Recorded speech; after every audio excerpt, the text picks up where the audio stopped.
हो गया recording on. चलो स्टार्ट करें। तो अब हम देख रहे हैं चैप्टर 1 का लेक्चर नंबर 2 और चैप्टर क्या है हमारा, वेक्टर। कल हमने क्या क्या पढ़ा था, जल्दी से रिवीजन करते हैं। पहला टॉपिक, आवाज चेक करो। पहला टॉपिक क्या था,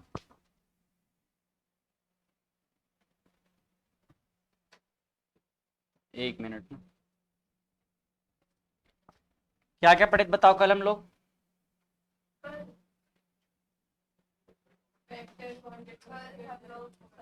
कल हम लोग क्या पढ़े थे, सबसे पहला फिजिकल क्वांटिटी। फिजिकल क्वांटिटी क्या होता है, जिनको हम मेजर कर सकते हैं। इसको हम लोग दो दो टाइप से क्लासिफाई किया। पहला किसके बेस पे, डायरेक्शन के बेस पे। जिसका डायरेक्शन होगा वो क्या कहलाएगा, डायरेक्शन और मैग्नीट्यूड दोनों होगा वो क्या कहलाएगा, वेक्टर। और जिसका डायरेक्शन नहीं रहेगा, सिर्फ मैग्नीट्यूड रहेगा, वो क्या कहलाएगा, स्केलर कहलाएगा। फिर हम लोग डिपेंडेंसी के बेस पे किए, जो अपने आप में अकेले अकेले क्या है डिफाइन कर सकता है, वो क्या कहलाएगा, फंडामेंटल क्वांटिटी। और जिसको डिफाइन करने के लिए फंडामेंटल क्वांटिटी की जरूरत पड़ी, वो क्या कहलाएगा, डिराइव क्वांटिटी। फिर हम लोग वेक्टर के बारे में समझे। वेक्टर को डिफाइन करने का दो तरीका देखे। पहला क्या था, सिंबॉलिक तरीका। सिंबॉलिक में क्या देखे थे कि उसके ऊपर एरो लगा के रिप्रेजेंट कर देते हैं।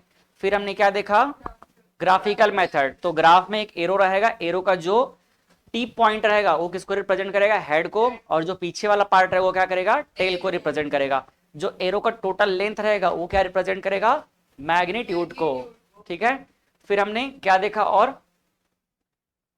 कोई भी हमारे पास अगर दो वेक्टर है तो उनके बीच का एंगल कैसे निकालेंगे ये देखा। तो एंगल में हमने देखा था कि जैसे हमारे पास कोई भी दो वेक्टर है तो उसका या तो हेड टू हेड को मैच करो या टेल टू टेल को मैच करो, और उन दोनों के बीच का जो भी स्मॉलर एंगल होगा वही उनका एक्चुअल एंगल डिफाइन करेगा। हमने कुछ एग्जांपल्स भी देखे थे, ये सारे एग्जांपल थे। ठीक है। और ये था एक होमवर्क का क्वेश्चन। ये क्वेश्चन को देखो, बन गया होगा ये क्वेश्चन तो आप लोगों से। बताओ इसके बीच में कितना है एंगल।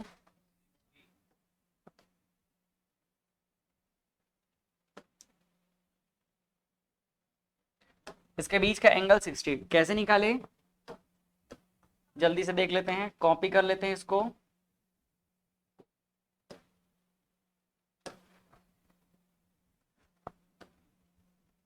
फिर इसको भी कॉपी कर लेंगे। कोई भी एक वेक्टर को हम आगे शिफ्ट कर देंगे, जैसे इसको हम शिफ्ट कर दिए मान लो, कॉपी कर लिए और ये हो जाएगा क्या, पेस्ट। इसको अगर हम शिफ्ट कर दिए, देखो यहां से आगे शिफ्ट कर दिए तो दोनों का, ये दोनों का जो क्या हो जाएगा, यहाँ से टेल टू टेल ज्वाइन हो गया। इस तरह से हम समझ सकते हैं। तो इस कंडीशन में बताओ कितना एंगल बनेगा। टोटल ये लाइन में 180 बनता, यहाँ 60 कितना बन चुका है, 120 बन चुका है। तो यहाँ पर कितना हो जाएगा, 60 डिग्री। तो कितना हो जाएगा एंगल, 60 डिग्री। सिमिलरली इसमें देख लेते हैं।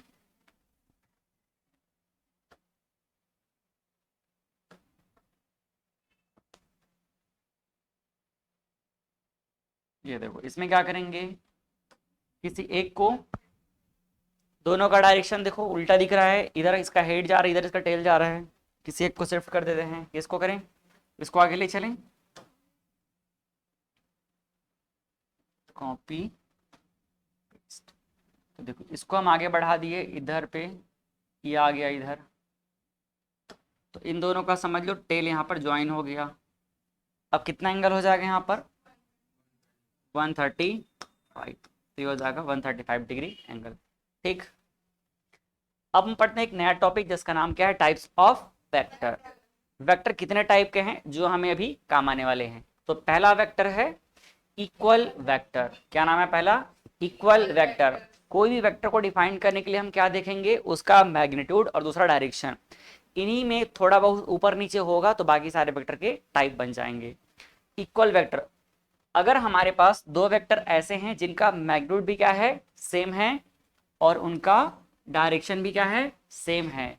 अगर दो वेक्टर इस तरह से हैं कि उनका मैग्नीट्यूड भी सेम है और उनका डायरेक्शन भी सेम है, तो एक दूसरे को हम क्या बोलेंगे, इक्वल वेक्टर कहेंगे।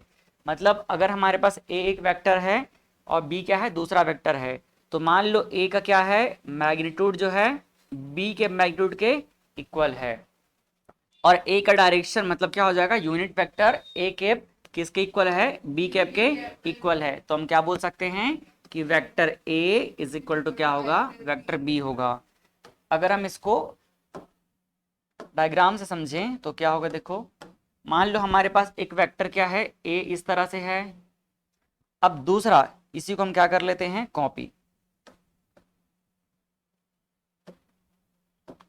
ये देखो सेम टू सेम एक दूसरा वेक्टर यहां पर बना दिए, ठीक। कलर चेंज कर देते हैं,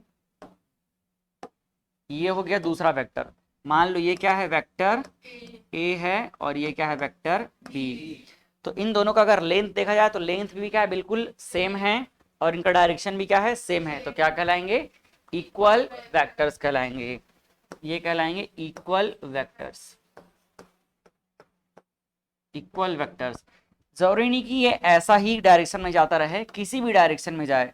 मान लो ये हमारे पास एक वेक्टर है, तो अगर हम इसी के इक्वल एक और वेक्टर बना दें, ये जैसे बना दिए यहाँ पर, ठीक है। तो इसके इक्वल अगर हम एक और वेक्टर बना दिए, मान लेते हैं ये क्या है, वेक्टर ए है और ये क्या है, वेक्टर बी है। तो दोनों का डायरेक्शन भी सेम है, मैग्नीट्यूड भी सेम है, तो क्या कहलाएगा, ये भी इक्वल वेक्टर्स कहलाएंगे, इक्वल वेक्टर्स। ठीक है। तो ये हो जाएगा एग्जाम्पल ए, और इधर हम लोग एग्जाम्पल बी रख लिए। कोई दिक्कत इक्वल वेक्टर में, अगर वेक्टर्स का डायरेक्शन और मैग्नीट्यूड दोनों सेम रहेगा तो क्या कहलाएगा, इक्वल वेक्टर कहलाएगा। दूसरा आता है पैरेलल वेक्टर। क्या नाम है सेकंड टाइप का, पैरेलल वेक्टर। पैरेलल कोई चीज कब होता है, जब उन दोनों का डायरेक्शन सेम रहता है, उन दोनों के बीच में डिस्प्लेसमेंट कितने डिग्री का रहेगा, 0 डिग्री का। अगर दोनों के बीच में एंगल कितने डिग्री का बने, 0 डिग्री का, तब वो क्या कहलाएंगे, पैरेलल। तो वैसे ही अगर हमारे पास दो वेक्टर है, मान लो अगर हमारे पास क्या है, दो वेक्टर हैं,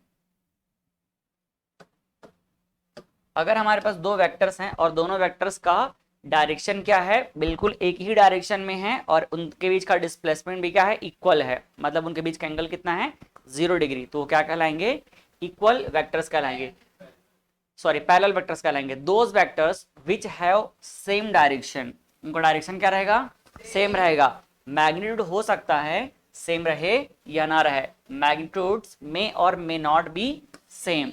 मैग्नीट्यूड हो सकता है कि कम या ज्यादा रहे, लेकिन उनका डायरेक्शन क्या रहेगा, बिल्कुल सेम रहेगा, तो वो क्या कहलाएंगे, पैरेलल वेक्टर कहलाएंगे। Angle between two parallel vectors is always 0 degree. जैसे ये देखो, ये हमारे पास एक वेक्टर हो गया, वेक्टर ए ले लेते हैं। अब दूसरा वेक्टर देखो, मैं इसी को कॉपी कर रहा हूं ना,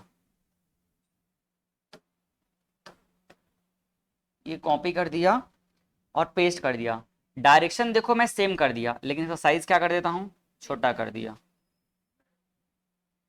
छोटा करते हैं इसको, ठीक है।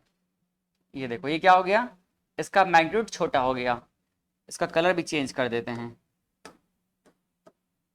इसको बोल देते हैं क्या, वेक्टर बी।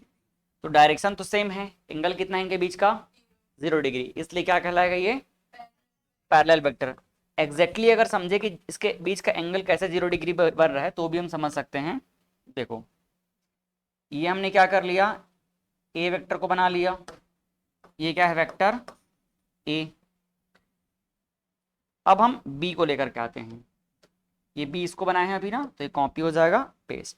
ये बी को देखो, इसी के अगर साथ हम एडजस्ट करते हैं तो इन दोनों एक ही लाइन पे आ गए ना, तो इनके बीच का एंगल कितना हो जाएगा, theta is equal to 0 degree. तो वेक्टर ए और वेक्टर बी दोनों के बीच का एंगल कितना हो गया, 0 डिग्री, इसलिए क्या कहलाएंगे, ये पैरेलल वेक्टर कहलाएंगे। चाहे जैसे भी डायरेक्शन में रहें, सेम डायरेक्शन में होने चाहिए दोनों के दोनों, क्या कहलाएंगे, पैरेलल वेक्टर कहलाएंगे।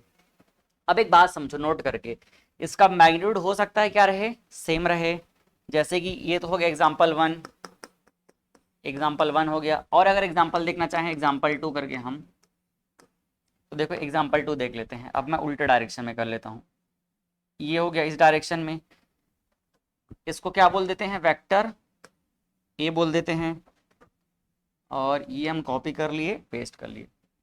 यहाँ दूसरा वेक्टर में भी बिल्कुल सेम साइज का बना दिया, ठीक है। तो ये भी क्या कहलाएगा, पैरेलल वेक्टर कहलाएगा। वेक्टर बी ये भी क्या कहलाएगा, पैरेलल वेक्टर कहलाएगा। यहाँ पर दोनों का डायरेक्शन सेम है, यहाँ भी डायरेक्शन सेम है, लेकिन यहाँ पर मैग्नीट्यूड क्या है, अलग अलग है, यहाँ पर मैग्नीट्यूड क्या है, सेम है। कहने का मतलब ये पैरेलल वेक्टर है और साथ में इसी को क्या बोल सकते हैं, इक्वल वेक्टर बोल सकते हैं। समझ आ रहा है? तो पैरेलल वेक्टर जितने भी रहेंगे उनमें से जिनका मैग्नीट्यूड भी सेम रहेगा उनको हम क्या बोल सकते हैं, इक्वल वेक्टर। तो इसका मतलब ये भी समझ आ रहा है कि जितने भी इक्वल वेक्टर हैं बाय डिफॉल्ट ये सब क्या हैं, पैरेलल है। समझ आ रहा है ना? तो हम क्या बोल सकते हैं, हम बोल सकते हैं all equal vectors, all equal vectors, all equal vectors are parallel vector. ठीक है, but all parallel vectors are not equal vector. समझ आ रहा है? जितने भी हमारे पास क्या होंगे, जितने भी पैरेलल वेक्टर होंगे वो इक्वल वेक्टर नहीं होंगे, लेकिन जितने भी इक्वल वेक्टर होंगे उन सब का डायरेक्शन क्या रहेगा, सेम रहेगा, तो सबके सब क्या कहलाएंगे, पैरेलल वेक्टर कहलाएंगे। तो इस बात का ध्यान रखना है। एस लगा देता हूं यहाँ पर मैं। ठीक, इस पॉइंट में कोई दिक्कत है? चलो इधर तो जगह नहीं है। नेक्स्ट आते हैं एंटी पैरेलल। एंटी मतलब थोड़ा सा अपोजिट हो जाएगा। पैरेलल तो है बट क्या है, उल्टे तरीके से पैरेलल है, डायरेक्शन क्या हो गया है, उल्टा हो गया है। तो those vectors which have opposite direction but magnitude में और may not be same. Magnitude अभी भी जरूरी नहीं है कि सेम हो या ना हो, मेन मतलब किससे रखना है, डायरेक्शन से। अगर डायरेक्शन क्या है, एग्जैक्टली क्या हो गया, उल्टा हो गया, अपोजिट हो गया, तो वो क्या कहलाएगा, एंटी पैरेलल वेक्टर्स कहलाएंगे। ठीक है, anti parallel vectors. Angle between to anti parallel vectors is always कितना होगा, उल्टा है मतलब 180 डिग्री। जैसे एग्जांपल लेते हैं, देखो ये हमने बना दिया एक क्या, वेक्टर, ये क्या हो जाएगा, वेक्टर ए। अब इसका हमको क्या बनाना है, एंटी पैरेलल, तो क्या करेंगे, उल्टा।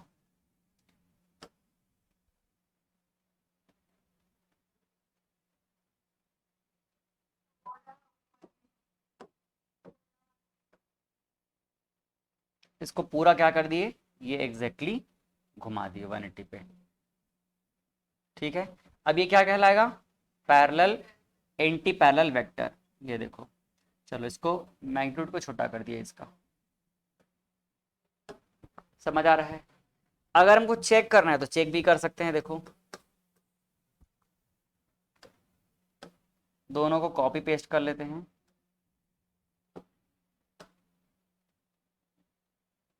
ये हो गया वेक्टर ए और ये क्या है, वेक्टर। तो वेक्टर ए इधर है, अब वेक्टर बी को हम इससे ज्वाइन करते हैं। तो देखो जब ज्वाइन करेंगे तो क्या हो जाएगा,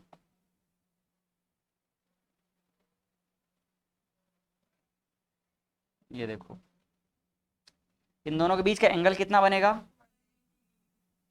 180 degree. Theta is equal to, दोनों उल्टा हो गए ना, इसको और आगे खिसका देंगे तो गया, दोनों चिपक गया।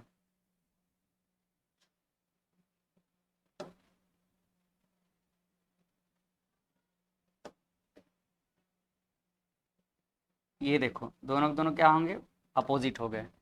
तो यहाँ पर दोनों का टेल मिल गया, समझ लो। तो कितना एंगल बन जाएगा यहाँ पर, 180 डिग्री। तो ये हो जाएगा 180 डिग्री। ठीक, कोई दिक्कत? हो सकता है इनका मैग्नीट्यूड क्या रहे, सेम रहे या सेम ना रहे, बट उससे हमको कोई लेना देना नहीं है। बस डायरेक्शन क्या होना चाहिए उनका, अपोजिट होना चाहिए। क्लियर है? ठीक, इसी तरह अगर हम चाहें तो इधर भी देख सकते हैं। मान लो एक इधर बना दिए, हाँ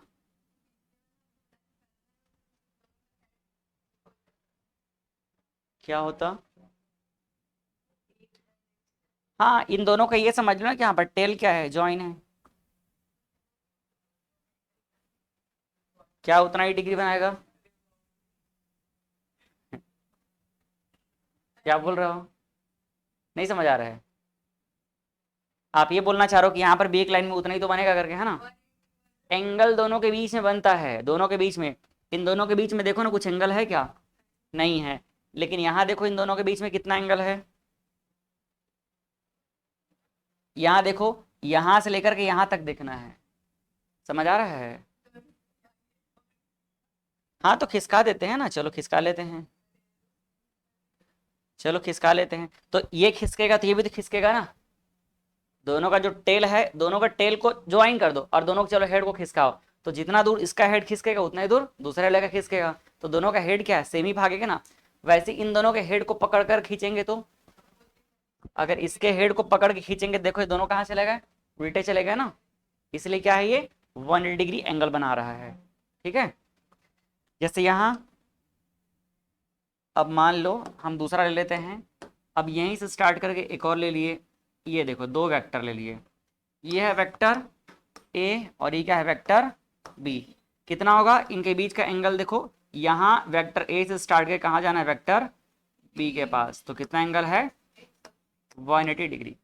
समझ आया कि नहीं। तो ये है एंटी पैरेलल वेक्टर। चलो इसमें थोड़े से हम लोग और प्रैक्टिस करते हैं क्वेश्चन का।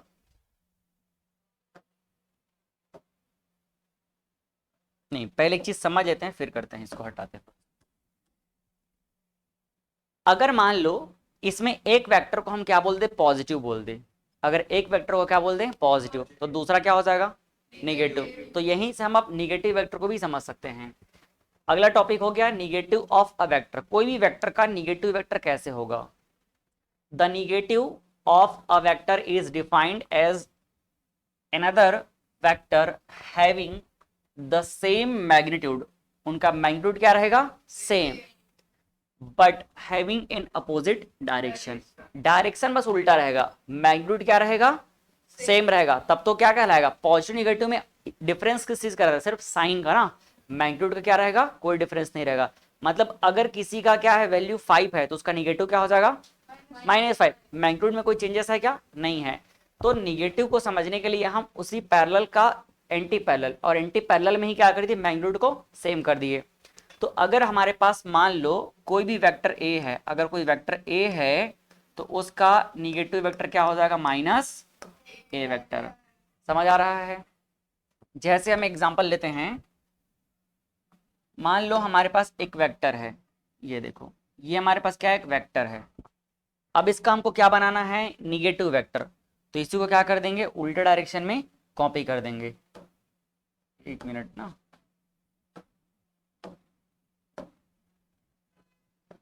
ये देखो ये हमारे पास क्या है एक, मान लो ये हमारे पास एक क्या है वेक्टर है, ठीक।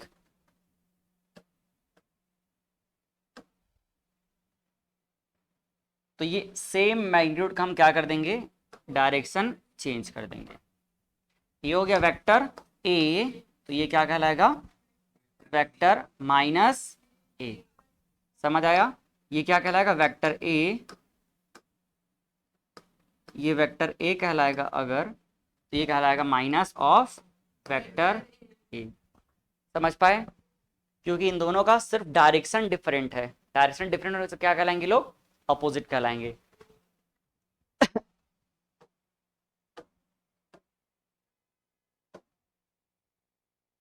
एक एग्जांपल और लेते हैं,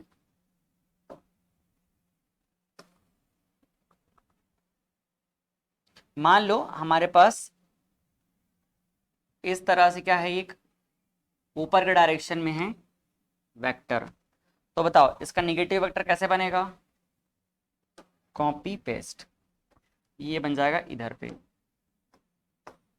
मान लो ये क्या है वेक्टर बी है, तो ये क्या कहलाएगा माइनस ऑफ वेक्टर बी। समझ आया। तो हमको अगर बोला जाएगा किसी भी वेक्टर का निगेटिव वेक्टर लिखो तो लिख सकते हैं आसानी से। अब चलो अब कुछ प्रैक्टिस करते हैं अपन। ये मैं बना लेता हूँ क्या कोऑर्डिनेट, एक बार ट्राई करते हैं, रुको इसको बनाने का। चारों डायरेक्शन कैसे बन पाएगा, ये इधर हो गया और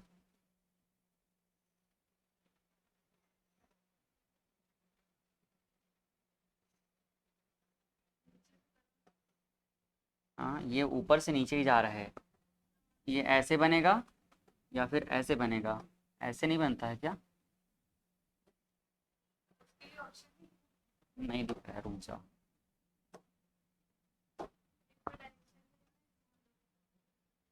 इसको ना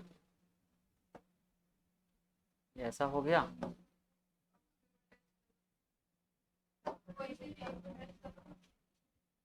अच्छा, इसको टच करके घुमाने के लिए बोल रहे हो क्या? ऐसे? ठीक, ऐसा? ठीक ठीक, चलो काम आ जाएगा ये।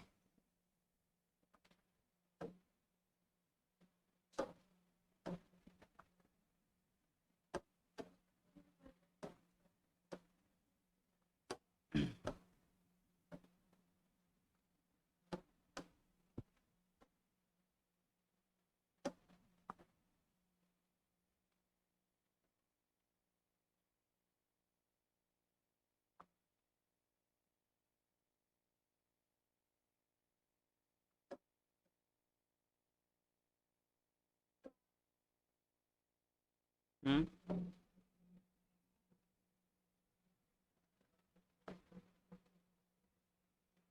चलो इतना काफ़ी है। अपन इसको अब कॉपी कर लेते हैं और इसी को हर जगह पेस्ट मारा करेंगे, है ना? कॉपी कट जा रहा है। चलो अब इसमें अपन एक वेक्टर ले लेते हैं। मान लो हमारे पास ये एक वेक्टर दिख रहा है। देखो, यहाँ पर ये एक वेक्टर दिखा। अब इसका अपोजिट वेक्टर क्या होगा? इसका अपोजिट वेक्टर, इसको मैं पिंक कलर से बना रहा हूँ। ये मान लो क्या है, कोई भी हमारे पास वेक्टर ए है। ये वेक्टर ए है जिसका वैल्यू क्या है, मान लो फोर्स की तरह अपन डिफाइन करते इसको, तो क्या हो जाएगा 10 न्यूटन। किधर है ये? नॉर्थ, साउथ, क्या है, ईस्ट। नॉर्थ, ईस्ट, ये क्या है, वेस्ट, और ये क्या है, साउथ। ठीक। अब देखो नॉर्थ में है तो इसका उल्टा क्या हो जाएगा, 180 डिग्री। क्या कहलाएगा बताओ? इधर कहलाएगा, यहां से उल्टा एग्जैक्टली ये हो गया। ठीक। अगर मान लो हमारे पास ये वेक्टर ए हो गया, तो ये क्या हो जाएगा, minus of vector A is equal to क्या हो जाएगा, 10 न्यूटन। ये देखो ये क्या है, 10 न्यूटन नॉर्थ, तो ये क्या हो जाएगा 10 न्यूटन साउथ। अब देखो यहां पर ले लेते हैं एक वेक्टर, मान लो हमारे पास इधर है, इसका वैल्यू कितना ले लेते हैं, बी। ये है वेक्टर बी और इसका वेक्टर, इसका वैल्यू ले लिए 5 न्यूटन। क्या हो जाएगा ये, ईस्ट। ये हो जाएगा ईस्ट। तो इसका अपोजिट क्या हो जाएगा, माइनस बी। ये हो जाएगा क्या, माइनस वेक्टर बी, और इक्वल टू क्या ले सकते हैं, 5 न्यूटन वेस्ट। तो ये हो जाएगा minus B is equal to 5 newton west. समझ आया? इस तरह से हम किसी का भी, ये फर्स्ट था और ये सेकंड था, हम दोनों को क्या कर लिए, अपोजिट लिख लिए। अब थोड़े से और एग्जांपल देखते हैं, एक बार और ट्राई करते हैं वैसे बनाने का ना। ये फर्स्ट,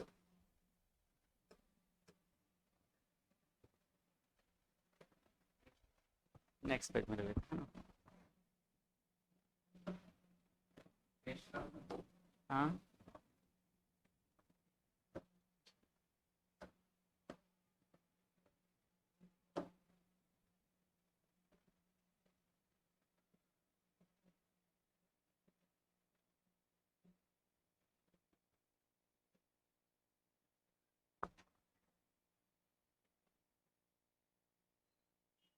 चलो पहला एग्जांपल। अब हम क्या करते हैं, दो दो डायरेक्शन के बीच में रखते हैं। ये यहां पर ले लिए, ये मान लेते हैं कितना एंगल बना रहा है, 30 डिग्री का angle. North, north south east, और ये क्या हो जाएगा, वेस्ट। 30 डिग्री एंगल बना रहा है। मान लेते हैं ये वेक्टर क्या है, ए है, और ए वेक्टर कितना है, 15 न्यूटन है। तो एग्जैक्टली इसके डायरेक्शन को लिखेंगे कैसे अपन, डायरेक्शन को साथ में लिखते भी चलते हैं। देखो ये हो जाएगा पहला वेक्टर। ठीक। तो first vector A is equal to हम क्या लिखेंगे, वेक्टर ए इज इक्वल लिखेंगे 15 न्यूटन। और यहां से कहाँ चलेंगे, इसका डायरेक्शन अगर लिखना है तो, इसका डायरेक्शन लिखना है तो अपने को इस एरो से लेके कहाँ जाना पड़ेगा, हाँ ईस्ट की तरफ, तो क्या हो जाएगा, नॉर्थ से जा रहे हैं ना, तो ये हो जाएगा कितना डिग्री है, 30 degree north of east, north of east. कोई दिक्कत इसमें? अब हमको लिखना है क्या, इसका अपोजिट। इसका अपोजिट क्या हो जाएगा, minus of a, minus of a लिखना है। तो बताओ इसका अपोजिट कहां पर जाएगा, इसका अपोजिट एग्जैक्टली यहां से किधर जाएगा, ऐसे। समझ आया? अब इसको हम कैसे लिखेंगे, इसको हम या तो इस एंगल से डिफाइन कर सकते हैं या तो इधर से डिफाइन कर सकते हैं। अगर मान लो इधर से डिफाइन करने का मन किया तो कितना हो जाएगा, या इधर से किया तो देखो ये 30 है, तो ये कितना हो जाएगा टोटल यहाँ से यहाँ तक का एंगल, अपने को बस ये चाहिए ना, तो ये 30, तो ये भी कितना होगा, vertically opposite angle, vertically opposite angle. ठीक, अब देखो इस वेक्टर का मैग्नीट्यूड कितना होगा, सेम होगा, ये क्या हो जाएगा 15 न्यूटन कहलाएगा। तो चलो इसको लिखते हैं अब 15 न्यूटन, और डिग्री अभी भी कितना है इसका 30 डिग्री, और क्या हो जाएगा साउथ, साउथ ऑफ वेस्ट। ये हो गया इसका अपोजिट। अपोजिट लिखना भी हम लोग सीख गए हैं ना। एक और ले लेते हैं, मान लो कौन सा कलर ले लें इस बार, ये इसको ले लेते, पर्पल दिखेगा। हम्म,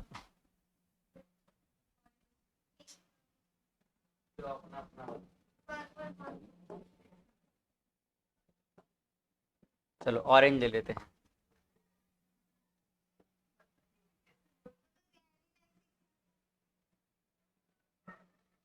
कितना डिग्री इसके लिए इसका वैल्यू, इधर पे मान लेते हैं कितना है,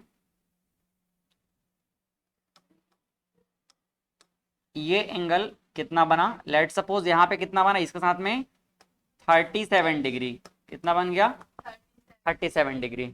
ठीक है, इसको क्या बोल देते हैं बी, वेक्टर बी, इसका वैल्यू ले लेते हैं कितना 20 न्यूटन। ठीक, तो इसके बारे में लिखते हैं, क्या हो जाएगा vector B is equal to 20 newton, और क्या है किधर जा रहा है ये देखो, वेस्ट, वेस्ट 37 डिग्री, 37 डिग्री, और ये हो जाएगा वेस्ट ऑफ नॉर्थ। ठीक है, अब बनाते हैं इसका अपोजिट। तो इसका अपोजिट कलर ले लेते हैं, कौन सा कलर ले लें, इसको ले लेते हैं, नहीं बताओ इतना नहीं लिखूंगा।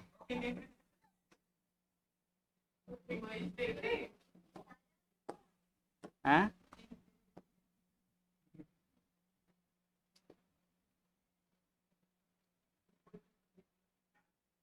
ये हो गया।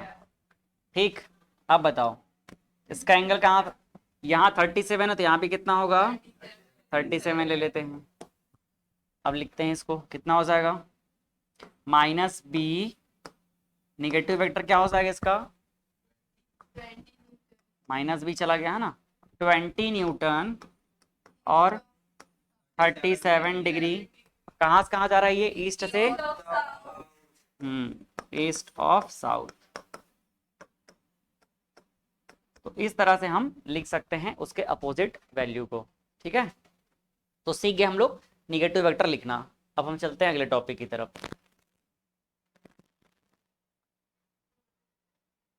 अगला है फोर्थ। फोर्थ क्या है, को इनिशियल वेक्टर। को इनिशियल वेक्टर, इनिशियल वेक्टर मतलब कहीं भी एक जगह से स्टार्ट होगा, अब को इनिशियल मतलब सबके सब स्टार्ट होंगे। तो को इनिशियल वेक्टर्स क्या होते हैं, the vectors which have the same magnitude, sorry the same initial point, the vectors which have the same initial point are called coinitial vectors. जब सारे के सारे वेक्टर एक ही पॉइंट से स्टार्ट हो तो क्या कहलाएंगे, को इनिशियल वेक्टर। जैसे मान लो ये एक पॉइंट ले लिए हम, इस पॉइंट से ये एक वेक्टर चला गया जिसका नाम दे दिए क्या, vector A.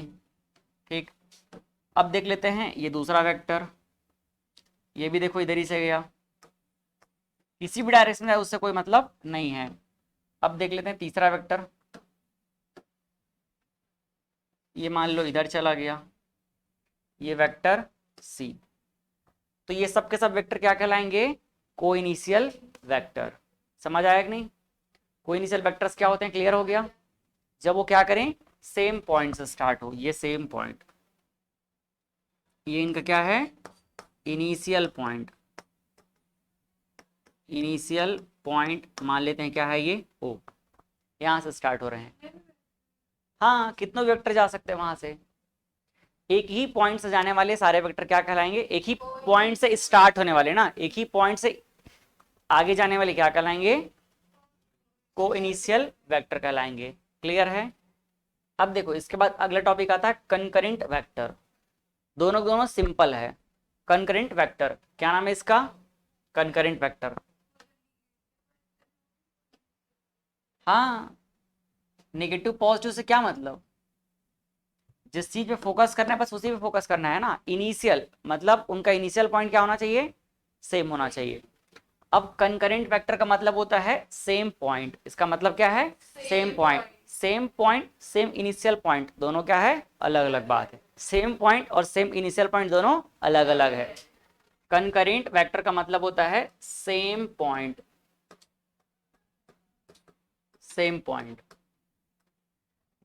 Those vectors which pass through a common point are called concurrent vectors। अब मान लो हमारे पास कुछ वेक्टर्स हैं, एक वेक्टर इस तरह से ले लिए,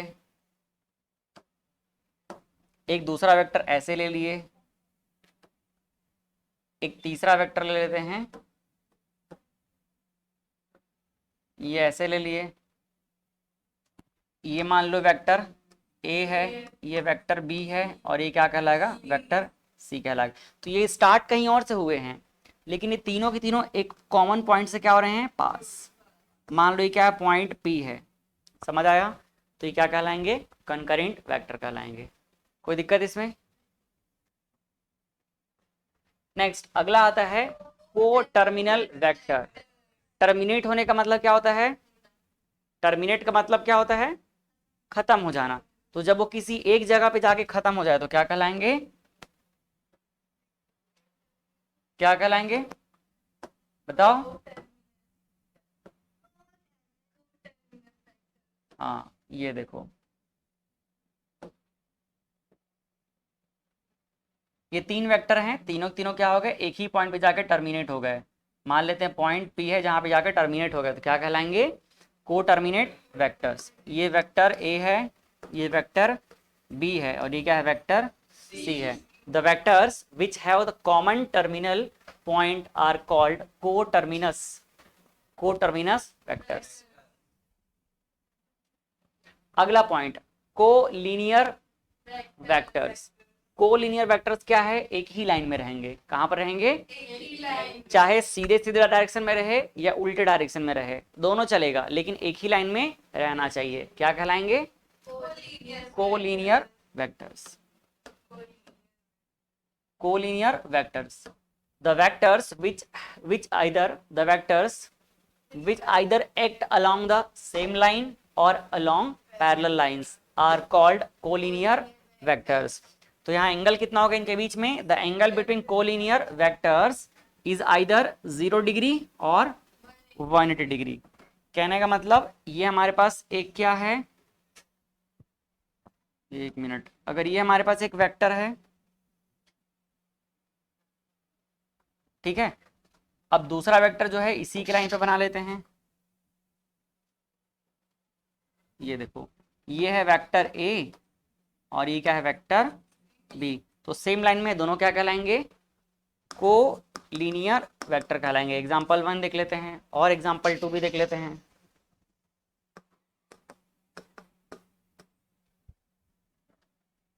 ये मान लो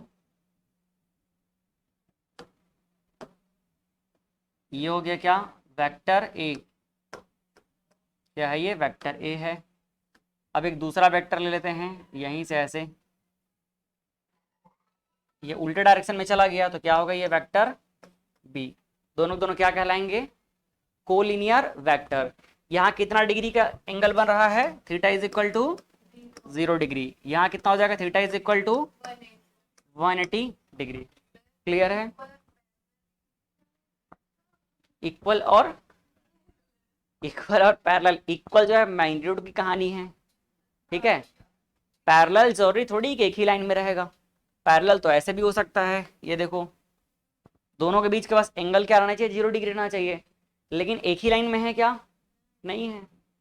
समझ आ रहा है। हम उसको एक लाइन में ला करके चेक करते हैं, लेकिन जरूरी नहीं कि एक ही लाइन पे रहे, है ना। लेकिन कोलिनियर मतलब एक ही लाइन पे रहना पड़ेगा। आप ऐसा बोल सकते हो कि हर कोलिनियर वेक्टर क्या होते हैं, पैरेलल होते हैं, लेकिन हर पैरेलल जो है कोलिनियर हो ये जरूरी नहीं है। एक ही लाइन पे रहेगा जरूरी थोड़ी है, नहीं है। इसको समझने के लिए हम एक एग्जांपल लेते हैं। कोलिनियर एक लाइन में बोल रहे हैं ना, देखो क्लास 9 का थोड़ा सा एक चीज रिवाइज करते हैं, अगर याद होगा तो। ये मान लो सरफेस है, इस सरफेस पे एक ब्लॉक रख दिया गया है, कोई भी एक ऑब्जेक्ट रख दिया गया है ऐसे करके, ठीक है।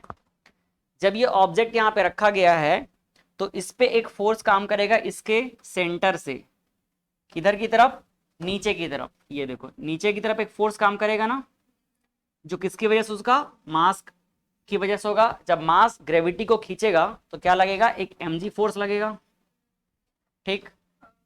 और न्यूटन के थर्ड लॉ के अकॉर्डिंग जितना इस पे एक्शन हो रहा है उतना ही क्या होगा, अपोजिट रिएक्शन होगा। तो यही से क्या हो जाएगा, इस पे उतना ही उल्टा क्या लगेगा, उल्टा एक फोर्स लगेगा। ये देख लो, जो बिल्कुल उसके क्या होगा, उल्टा होगा।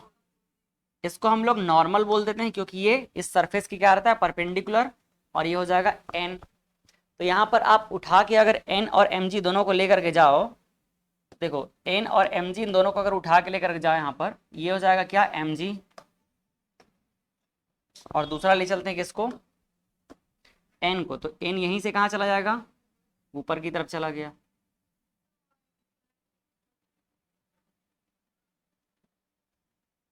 ये देखो इस पॉइंट से कहाँ चला गया, ऊपर एक पॉइंट से नीचे। तो दोनों वेक्टर क्या है, एक ही लाइन में है, तो क्या कहलाएंगे, ये को लीनियर कहलाएंगे। इनके बीच का एंगल कितना है, कितना है एंगल, 180 डिग्री, ठीक है। अगला चीज देखते हैं आप, कोप्लेनर वेक्टर्स। कोप्लेनर का मतलब क्या है, एक ही प्लेन में रहेंगे, एक ही प्लेन में रहने वाले वेक्टर क्या कहलाएंगे, कोप्लेनर वेक्टर कहलाएंगे, ठीक है। चलो देखो क्या लिखा गया है, vectors located in the same plane are called coplanar vectors. अब प्लेन बना लेते हैं।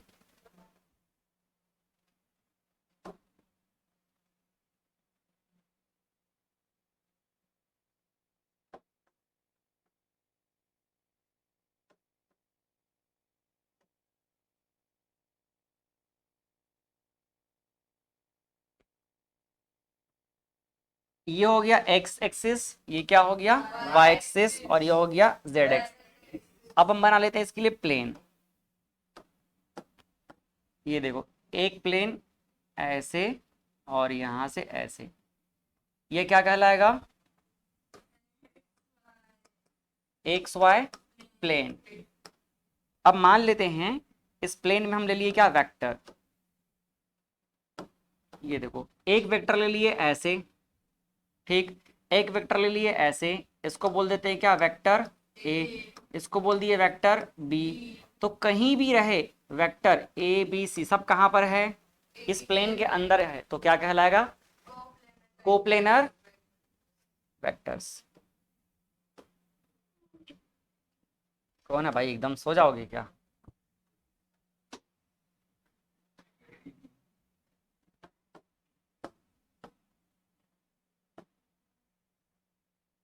ये देखो, ये एक और ले लेते हैं दूसरे प्लेन में भी।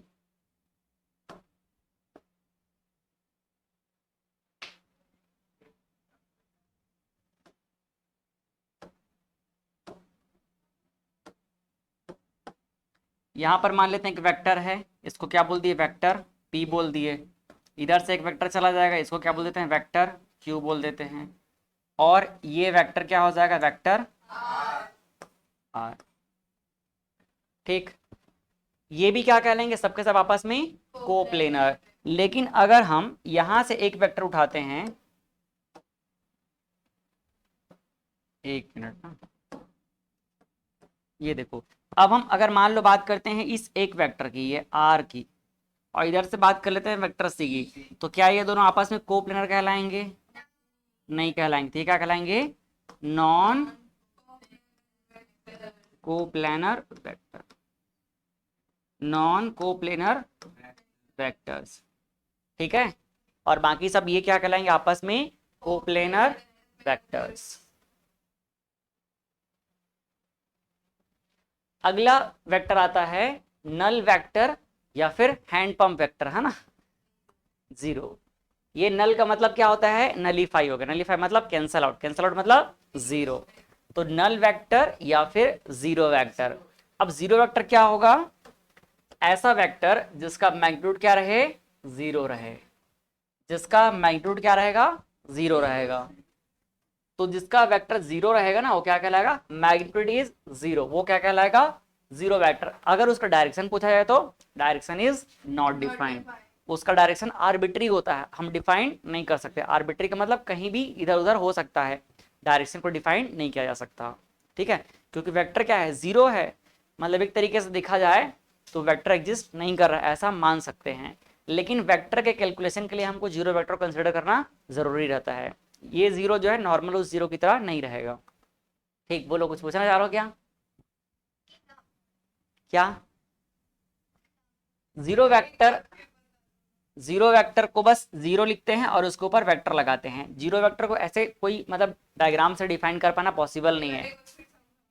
जीरो वेक्टर वो वेक्टर होता है जिसका मैग्नीट्यूड क्या रहेगा, जीरो, और डायरेक्शन को डिफाइन नहीं किया जा सकता। जीरो वेक्टर है ना, तो एक तरीके से वेक्टर ही नहीं है, समझ लो। इसको कैलकुलेशन के पर्पज से यूज करेंगे। जिसके पास डायरेक्शन नहीं है, ऐसा नहीं है, उसके डायरेक्शन को डिफाइन किया ही नहीं जा सकता। जैसे कि जीरो से किसी को डिवाइड करके डिफाइन नहीं किया जा सकता ना, जीरो से किसी को डिवाइड करके नहीं डिफाइन किया जा सकता ना, वैसा ही जीरो वेक्टर को भी के डायरेक्शन को भी डिफाइन नहीं किया जा सकता।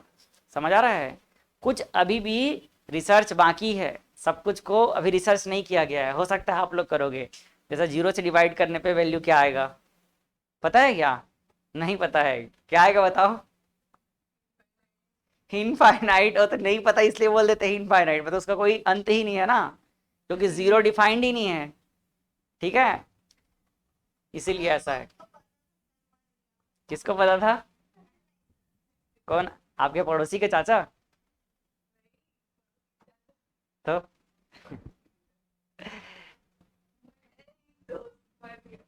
अच्छा, कोई बात नहीं, ठीक है, अगले जन्म में आगे डिफाइन करेगा, फिर चल रहा होगा प्रोसेस, हो सकता है डिफाइन नहीं कर पाया होगा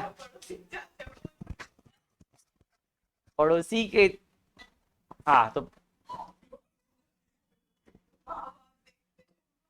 चलो, समझ आया कि नहीं। जीरो वेक्टर को हम इस तरह से रिप्रेजेंट करेंगे आगे चल के। तो जीरो वेक्टर क्या है, बस सिंपल बात ध्यान रखो, जिसका मैग्नीट्यूड क्या है, जीरो है। कभी आपको जरूरत पड़े डायरेक्शन का तो सिंपल सा डायरेक्शन को डिफाइन नहीं किया जा सकता, आर्बिट्री डायरेक्शन में रहते, मतलब कोई डायरेक्शन फिक्स नहीं रहता है। अच्छा, एक चीज देखो, जैसे मान लो हमारे पास दो वेक्टर हैं, अगर हमारे पास दो वेक्टर है, एक वेक्टर क्या है, ए है, और दूसरा क्या है, एक एंटी पैरेलल वेक्टर है, माइनस ए। अगर इन दोनों को हम क्या कर दें, ऐड कर दें, इन दोनों को हम क्या कर दें, ऐड कर दें, एक है वेक्टर ए और दूसरा क्या है, एंटी पैरेलल वेक्टर ए, तो क्या हो जाएगा, कैंसल आउट हो जाएगा। तो यहाँ पर जीरो नहीं लिखेंगे, क्या लिखेंगे, जीरो वेक्टर, क्योंकि ये एक रूल है, जब भी दो वेक्टर को ऐड किया जाएगा तो ऑलवेज उसका रिजल्ट क्या मिलेगा, एक वेक्टर मिलेगा। समझ आया। तो जीरो अगर हम लिख देंगे तो जीरो फिर क्या हो जाएगा, स्केलर क्वांटिटी, इसीलिए इसको क्या डिफाइन करते हैं, जीरो वेक्टर डिफाइन करते हैं। ठीक है, आगे चल के और धीरे धीरे क्लियर होता जाएगा जब थोड़े से हम लोग टॉपिक को पढ़ेंगे। तो बस आगे समझने के लिए जितनी बातें अभी जरूरी है उसको दिमाग में रखने की कोशिश करो। अब आता है अगला एक मस्त वाला पॉइंट टॉपिक जिसका नाम क्या है, यूनिट वेक्टर। जितना भी पढ़े हैं उन सब का हीरो यही है, यूनिट वेक्टर। ठीक है, सबका हीरो क्या है, यूनिट वेक्टर। यूनिट का मतलब, यूनिट का मतलब यूनिटी, यूनिटी का मतलब वन। ठीक है, तो ऐसा वेक्टर जिसका मैग्नीट्यूड क्या रहेगा, वन रहेगा। क्या रहेगा, एक नंबर रहेगा। हाँ, जिसका मैग्नीट्यूड क्या रहेगा, वन रहेगा। वन है इसका मतलब क्या है, वो सिर्फ और सिर्फ क्या बता पाएगा, डायरेक्शन बता पाएगा। समझ आया। तो यूनिट वेक्टर वो वेक्टर होता है जो किस चीज के लिए यूज होता है, ओनली फॉर डायरेक्शन। ये सिर्फ क्या बताता है, डायरेक्शन बताता है। तो ऐसा वेक्टर जिसका मैग्नीट्यूड क्या रहेगा, वन रहेगा, जीरो नहीं रहेगा। जिसका मैग्नीट्यूड क्या रहेगा, वन रहेगा, यूनिट रहेगा, वो क्या कहलाएगा, यूनिट वेक्टर कहलाएगा। ठीक है, मान लो हमारे पास कोई एक वेक्टर है ए। ये हमारे पास एक वेक्टर क्या है, ए है। तो इस ए को डिफाइन करने का तरीका हमने क्या सीखा था, इसका मैग्नीट्यूड ए इंटू क्या था, यूनिट वेक्टर ए, यही था। ये जो ए कैप दिख रहा है यही क्या है, यूनिट वेक्टर। तो यूनिट वेक्टर ऑफ ए, ए का जो यूनिट वेक्टर होगा कैसे डिफाइन करेंगे, इसको अगर हम उल्टा देंगे तो ये क्या कहलाएगा, देखो यूनिट वेक्टर ऑफ ए मतलब ए कैप इज इक्वल टू क्या हो जाएगा, यूनिट वेक्टर ऑफ ए इतना ही रखते हैं, इज इक्वल टू क्या होगा, देखो यूनिट वेक्टर ऑफ ए क्या हो जाएगा, यहां से देखो उल्टा करते हैं, ये हो जाएगा ए cap is equal to vector A upon, vector A upon mod a.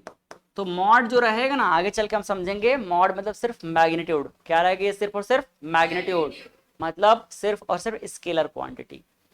तो जब भी हम किसी स्केलर क्वांटिटी वैल्यू से वेक्टर को डिवाइड करेंगे तो मैग्नीट्यूड क्या हो गया, खत्म। तो सिर्फ क्या मिलेगा, क्या मिलेगा, उसका डायरेक्शन मिलेगा। सिर्फ क्या मिलेगा, डायरेक्शन। यहां से देखो ये इस वेक्टर के अंदर दोनों शामिल है। क्या शामिल है, एक तो मैग्नीट्यूड और दूसरा क्या है, डायरेक्शन। अगर मैग्नीट्यूड को मैग्नीट्यूड क्या कर दिया, डिवाइड कर दिया, तो क्या बचेगा, सिर्फ और सिर्फ डायरेक्शन बचेगा। समझ आ रहा है। ठीक, तो इस तरह से हम लोग किसी भी चीज का डायरेक्शन को डिफाइन करने के लिए क्या यूज करेंगे, यूनिट वेक्टर का। ये यूनिट वेक्टर का हम यूज करेंगे। अब ये फॉर्मूला बन गया हमारा और हम इसको आगे यूज करेंगे। क्लियर है। अब एक बढ़िया काम की बात समझो, हमारे पास जितने एक्सिस होते हैं वो सारे एक्सिस के डायरेक्शन को एक नए तरीके से हम दिखाएंगे अब। और उसको दिखाने का जो तरीका है वो क्या कहलाएगा, बेस वेक्टर।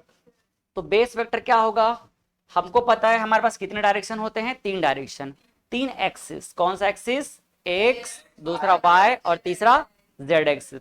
तीनों डायरेक्शन में अगर कोई भी वेक्टर चल रहा है तो उसको हम लोग X direction, Y direction, Z direction अब से नहीं बोलेंगे। अब उनका एक वेक्टर कंपोनेंट डिफाइन करेंगे और वो बताएगा कि कौन सा डायरेक्शन में चल रहा है। तो इसके लिए फिर से हम क्या बनाते हैं, एक्सिस।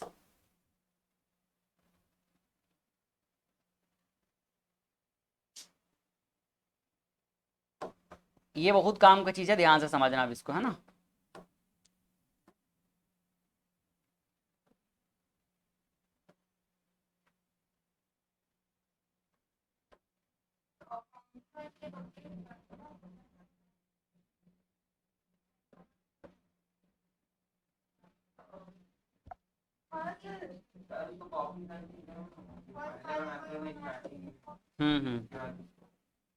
ठीक।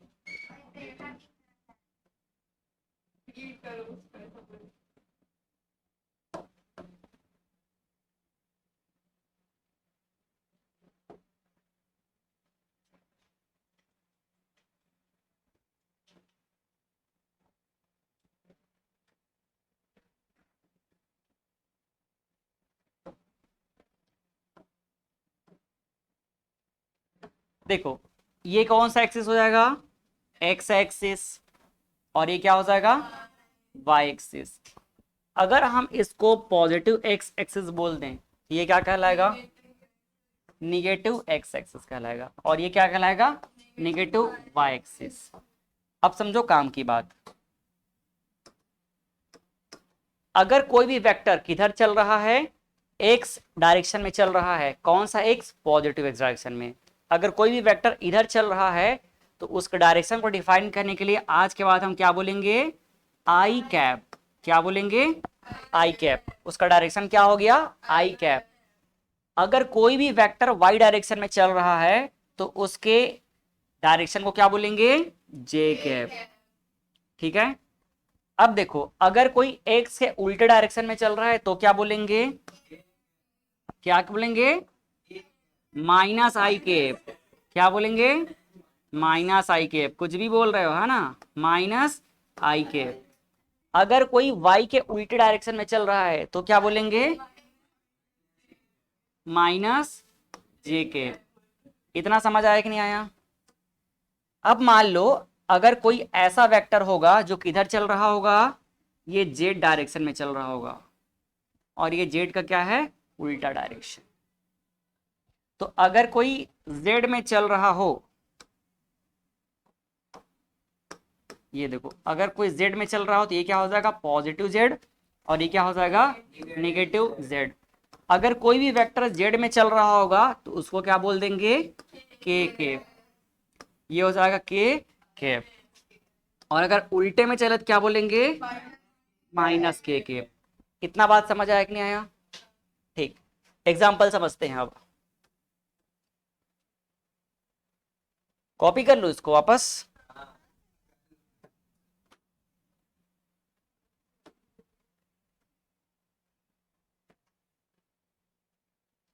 चलो ये अपन कॉपी कर लिए। हाँ ठीक है, जितना जरूरत उतना आ गया है।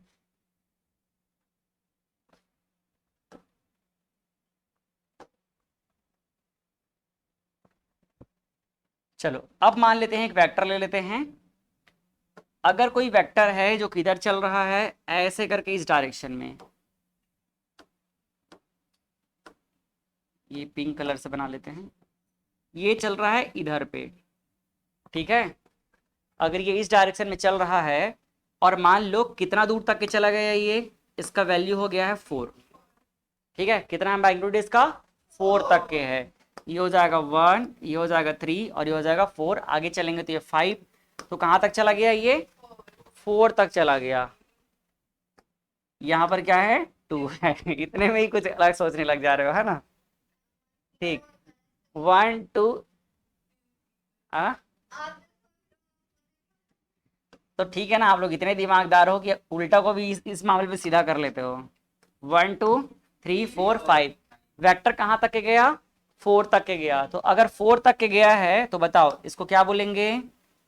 मान लो ये अगर फोर्स का वेक्टर हो तो इसको कैसे बोलेंगे, 4। और ये कौन सा डायरेक्शन में है, एक्स डायरेक्शन में, तो ये बोल देंगे क्या, आई के। समझ आया। अगर मान लो कोई वेक्टर है जो कि इधर जा रहा है और ये कहां तक चला गया है, ये 3 वैल्यू तक चला गया है, और 3 क्या है, निगेटिव डायरेक्शन में है।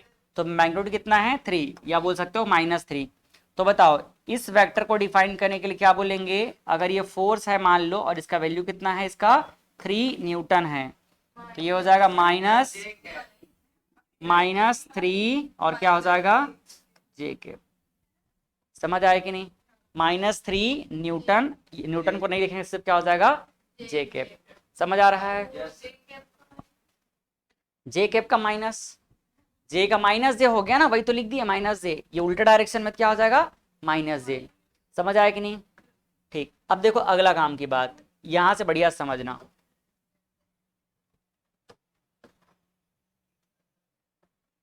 अब मान लो कोई ऐसा वेक्टर होगा जो एक्स और वाई दोनों डायरेक्शन में ट्रेवल कर रहा होगा। इसको थोड़ा हटा देते हैं, इसकी जरूरत नहीं पड़ेगी। एक काम करते हैं, चलो एग्जांपल फर्स्ट। अगर मान लो कोई भी वेक्टर है जिसका वैल्यू कितना ले लिए, फोर्स एफ है, यूनिट को थोड़ा साइड करते हैं। अगर वो 2 कहाँ चला गया, आई कैप में चला गया, मतलब एक्स एक्स में कितना चला गया, 2 चला गया, प्लस वाई में कितना चला गया, मान लो 3, तो क्या हो जाएगा, जे। अब अगर हम इसको किस में प्लॉट करना चाहें, एक्सिस में, ग्राफ में प्लॉट करना चाहें, तो बताओ कैसे प्लॉट करेंगे। हमको दोनों चीज पता होना चाहिए, ग्राफ से उसका वैल्यू लिखना और वैल्यू से ग्राफ बनाना। तो क्या करेंगे बताओ, अब यहां पर डायरेक्शन में ला दे रहा हूं। ठीक, ये देखो, इधर एक्स एक्सिस में कितना है, 1 2 3, कितने तक की जरूरत पड़ेगी, 2 तक की, तो 3 लिख लिया अपन। वाई एक्सिस में देखो किधर है, पॉजिटिव डायरेक्शन में जा रहा है, तो 1 2 3, 1 2 3। ये क्या है, ये है आई कैप, ये क्या है जे कैप, ये क्या है के कैप। समझ आया। आई कैप में कितना चलेगा वो, 2, कहां तक चला वो, 2 तक के। जे में कितना चला, 3 तक के, तो ये 3 तक चला गया। ये दोनों पॉइंट जहां पर मिलेंगे, ये मान लो यहां पर मिले, तो देखो यही क्या होगा, इसका वेक्टर का डायरेक्शन होगा। समझ आया। और ये इसका एग्जैक्ट क्या होगा, मैग्नीट्यूड होगा। ये इसका मैग्नीट्यूड हो गया और इधर ही क्या होगा, इसका डायरेक्शन हो गया। समझ आया। ऐसे ही मान लो एक दूसरा एग्जांपल ले लेते हैं अपन। कोई भी एक वेक्टर है, let suppose vector A is equal to, इसका वैल्यू अपन ले लेते हैं -3 आई कैप +4 जे कैप। अब बताओ ये कैसे मूव करेगा, तो बस आई और जे है, तो मैं काम करता हूं, बस एक्स और वाई को ही बना देता हूं।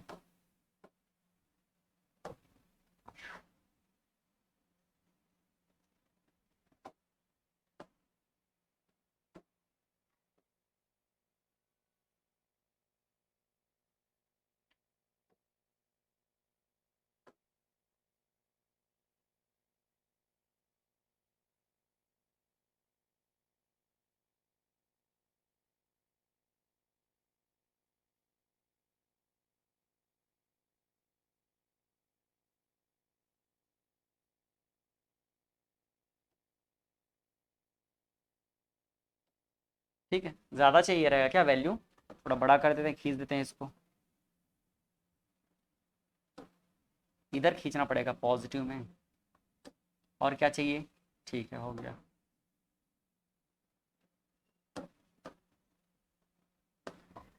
देखो ये कौन सा डायरेक्शन, आई कैप, ये क्या हो जाएगा जे कैप, इधर क्या हो जाएगा -जे कैप, ये क्या हो जाएगा -आई कैप। अब इसको हमको ड्रॉ करना है,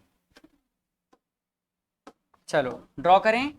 ये आई डायरेक्शन में किधर जा रहा है, -3 की तरफ, तो ये हो जाएगा कितना -1, ये हो जाएगा -2 और ये कितना हो जाएगा -3। जे में कहा जा रहा है, पॉजिटिव डायरेक्शन में, तो 1 2 3 और ये क्या हो जाएगा 4, तो ये 4 हो गया।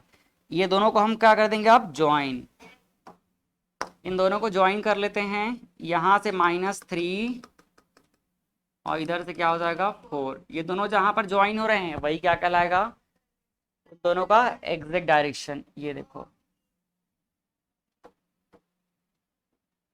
यहां से इसको, ये तो ये जो एक्चुअल लेंथ दिख रहा है वो उसका क्या होगा, मैग्नीट्यूड हो जाएगा, और ये जिस डायरेक्शन में जा रहा है वो उसका डायरेक्शन होगा, और ये हमारा एग्जैक्ट वेक्टर, और इसको क्या बोल देंगे, वेक्टर ए। समझ आया। वैसे ये क्या कहलाएगा, वेक्टर एफ। क्लियर हुआ। वेक्टर जैसा भी रहे उसका अगर हमको वैल्यू पता है तो हम क्या कर देंगे, ग्राफ में प्लॉट कर देंगे। ठीक, कोई दिक्कत इसमें। आगे चल के हम लोग इसका मैग्नीट्यूड निकालना भी सीखेंगे। ठीक है, क्या सीखेंगे, इसका मैग्नीट्यूड निकालना कैसे निकालेंगे, तो उसके लिए हमको जरूरत पड़ेगा कौन सा, दो पॉइंट के बीच का डिस्टेंस निकालने का तरीका, जो क्लास 10th में हम लोग पढ़े थे। ठीक है, उसको भी यूज कर लेंगे।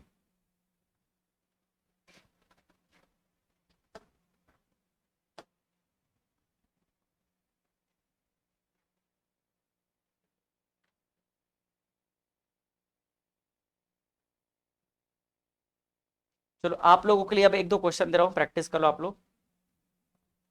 थर्ड, मान लो कोई वेक्टर बी है, अगर ये वेक्टर बी कहाँ चला गया, आई कैप +3 जे कैप, तो इसको ड्रॉ करो। 4, एक ले लेते हैं वेक्टर डी, इसको ले लेते हैं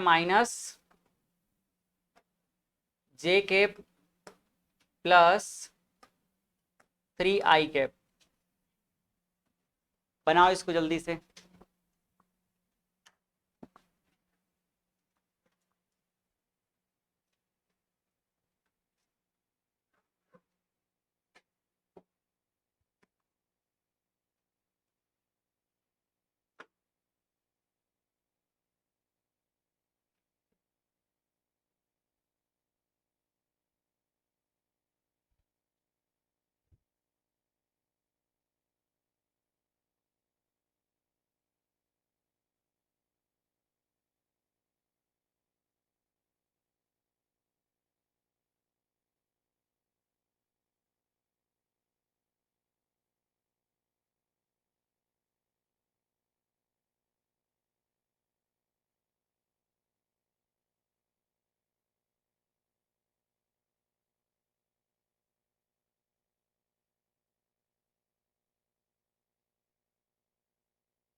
हो गया?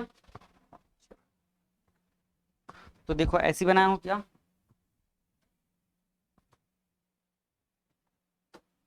हम्म, आई, आई के सामने क्या है, कुछ नहीं मतलब 1 है, तो ये हो जाएगा आई कैप, और ये क्या है, जे कैप। तो आई में कितना गया, आई में 1 गया, तो ये हो जाएगा पॉजिटिव डायरेक्शन में 1। जे में कितना गया है, 3 गया है, तो मान लो ये कितना है, 3, 1, ये 2 और 1। तो हम दोनों को क्या कर देंगे, ज्वाइन।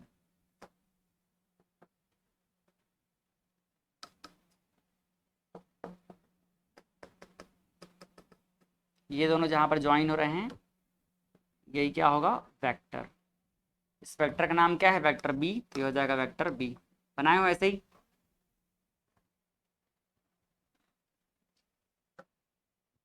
इसके लिए भी देख लेते हैं। इधर पे क्या होगा, वेक्टर, सॉरी आई कैप, ये क्या हो जाएगा, जे कैप। ठीक, जे में कितना है, माइनस दे, मतलब इधर पे आ गए -1, ये -1 पे। आई में कितना है, 3, तो 1, 2 और ये हो जाएगा 3। ये दोनों को ज्वाइन कर लेते हैं, और ये दोनों जहां पर मिल रहे हैं, ये हो गया वेक्टर। समझ आ रहा है, ये क्या कहलाएगा, वेक्टर डी कहलाएगा। ठीक, कोई डाउट? चलो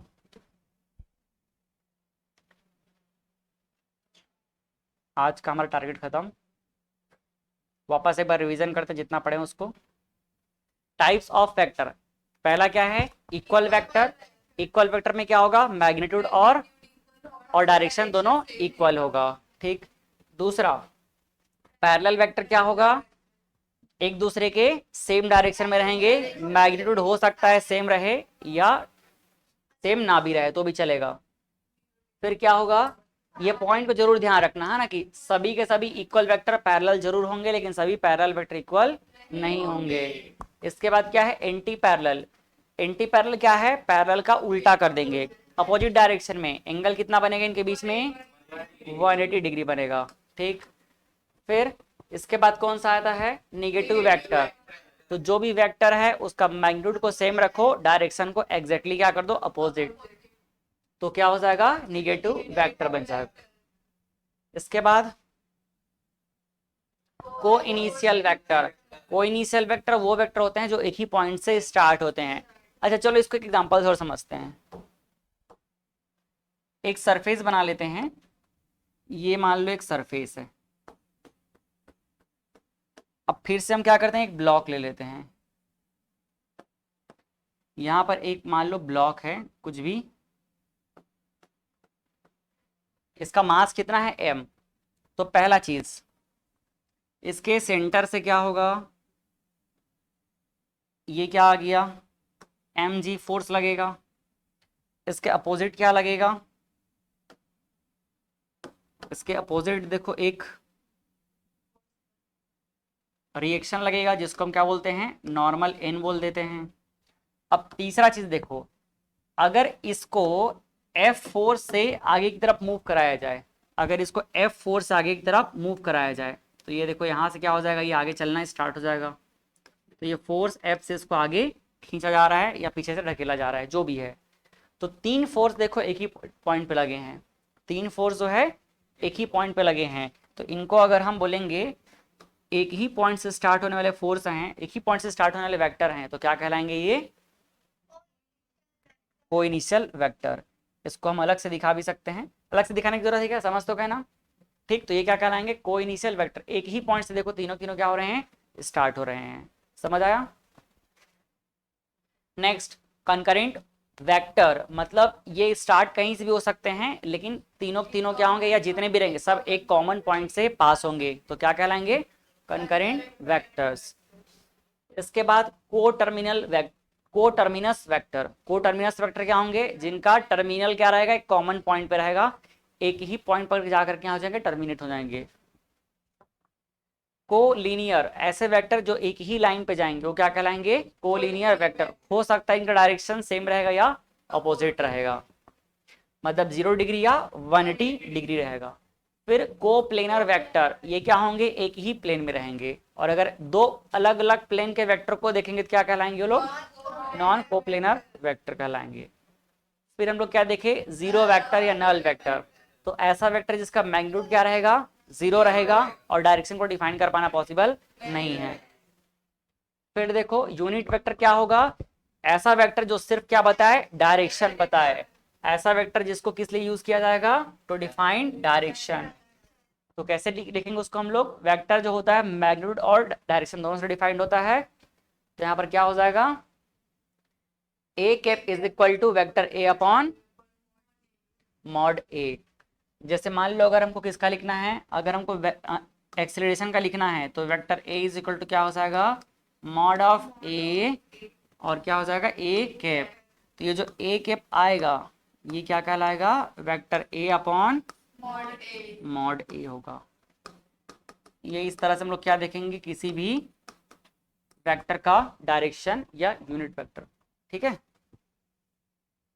नेक्स्ट क्या हो गया? Base vector. बेस वेक्टर मतलब जो बेसिक हमारे एक्सिस है उनको अब किसी यूनिट वेक्टर से रिप्रेजेंट करेंगे और वो वेक्टर क्या कहलाएंगे? बेस वेक्टर या यूनिट वेक्टर कहलाएंगे। जैसे एक्स एक्सिस के लिए कौन सा हो गया? एक्स एक्सिस के लिए हो जाएगा, एक्स एक्सिस के लिए आई कैप, ये हो गया आई कैप। अगर हम बात करेंगे वाई एक्सिस के लिए तो जे कैप, और जेड एक्सिस के लिए क्या होगा?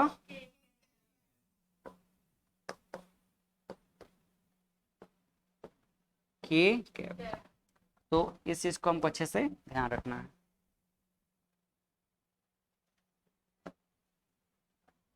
ठीक, और क्या देखे इसके बाद? बस कुछ क्वेश्चन प्रैक्टिस किए, हो गया। चलो बाकी अब अगले क्लास में। कोई डाउट आज की क्लास में?